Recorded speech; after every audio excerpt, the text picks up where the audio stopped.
신문 읽어준 남자입니다. 우한 폐렴, 신종 코로나 바이러스, 중국에서 우려했던 3차 감염, 4차 감염 사례까지 나왔습니다. 이미 중국 당국이 4차 감염 사례까지 WHO에 보고를 했다는 겁니다.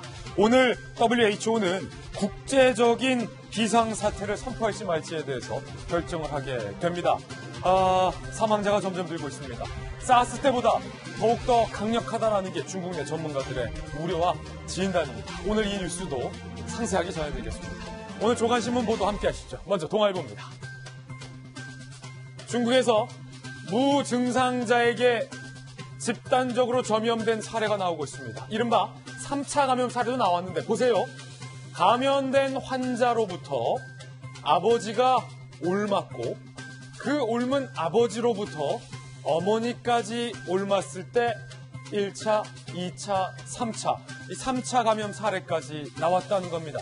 똑같은 코로나 바이러스, 우리나라에서는 아직까지 4명의 확진자에 그치고 있지만 우리가 우려해야 할 부분은 바로 2차, 3차, 더 나아가 4차 집단 감염까지의 가능성입니다. 우리 당국이 철저하게 이건 막아야 될 것 같습니다. 다음 신문입니다. 이번에 한겨레 신문인데요. 무증상 감염 논란이 확산되고 있는데 보건당국은 근거 부족하다, 신중해야 된다, 신중론을 펼치고 있어서 논란입니다. 물론 보건당국의 우려도 이해는 됩니다. 그런데 중국에서 3차, 4차 감염까지 나왔잖아요. 일본과 독일에서도 무증상인 상태의 사람에게로부터 옮은 사례가 나왔잖아요. 우리 보건당국은 왜 근거가 부족하다라는 입장을 고집하고 있는지 비판의 목소리가 많습니다. 현실을 직시하라는 겁니다. 우리 보건당국 메르스 때도 공기 중으로는 감염 안 된다라고 고집 부렸지만 결국에는 보건당국이 틀렸던 사례 전 국민이 똑똑히 보지 않았습니까? 이번에도 우리 당국이 별거 아니다 문제를 낮추려고만 하지 말고 제대로 국민에게 알리고 현실을 직시하는 것부터 보건당국부터 이 태도 고쳐야 될 것 같습니다. 자, 물론 보건당국의 말대로 근거 없는 루머에 공포에 떨 필요까지는 없을 것 같습니다. 다음 신문입니다. 이번엔 조선일보입니다. 윤석열 총장이 결단을 내렸습니다. 청와대 민정, 정무, 정책실 13명을 기소한 겁니다.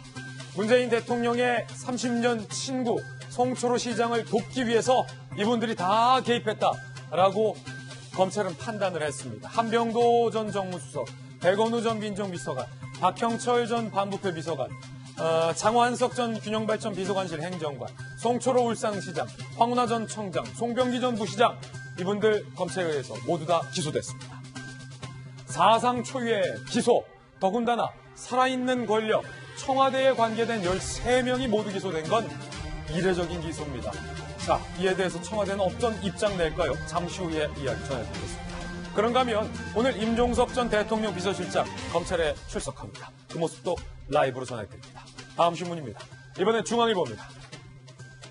그런데 13명이 기소됐는데 어제 윤석열 총장을 필두로 해서 검찰의 간부회의가 열렸습니다. 기소하냐 마냐의 의견을 논하는 자리였는데 그 자리에서 유일하게 이성윤 중앙지검장만 기소에 반대한다라는 의견을 밝혔고 회의록에 반대 의견 남겼습니다. 급기야 추미애 법무부 장관이 인선한 검찰 간부도 기소해야 한다라고 찬성을 했는데 이성윤 지검장만 반대를 했다라는 겁니다. 그래서 계속 결재를 미루고 있었던 거군요. 잠시 후에